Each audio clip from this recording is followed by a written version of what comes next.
konflik, krisis, hingga pandemi ini semua pasti konspirasi. Bener gitu? Waktu wabah Black Death menimpa Eropa, orang-orang nggak berdaya.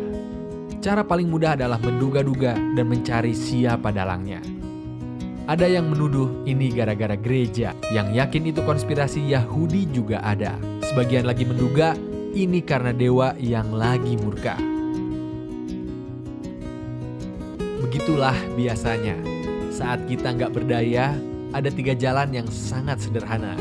Pertama, mencari kambing hitam atau blaming others. Kedua, menempatkan diri sebagai korban alias playing victim. Ketiga, menduga ada konspirasi besar yang sedang bekerja. 3 cara berpikir super sederhana ini biasa saat kita menghadapi kerumitan alias kompleksiti yang sulit dipahami.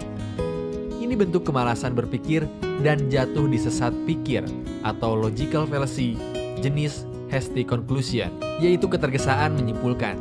Misalnya pada kasus Black Death di Eropa, sejumlah orang yang dituduh penyihir dibunuh gara-gara mereka dianggap bertanggung jawab atas terjadinya wabah.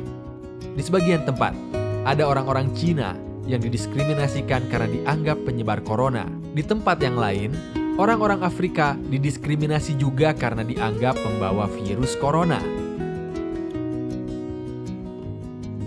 Kartu playing victim, blaming others, dan konspirasi bisa dimainkan siapa saja.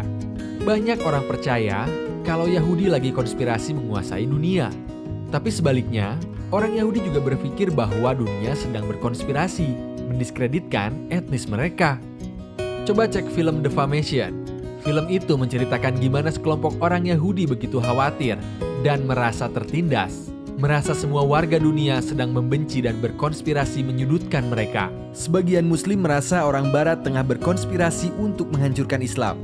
Sementara sebagian orang Barat menyangka bahwa Islam tengah berkonspirasi mengislamkan Eropa. Ketakutan berlebihan, prasangka, dan informasi yang gak lengkap adalah sumber dari sesat pikir ini.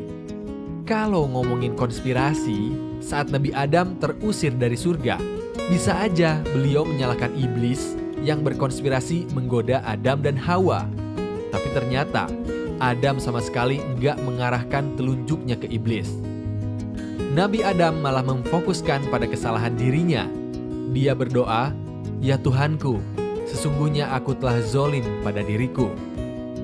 Saat wabah Black Death melanda, waktu itu Eropa masih zaman kegelapan.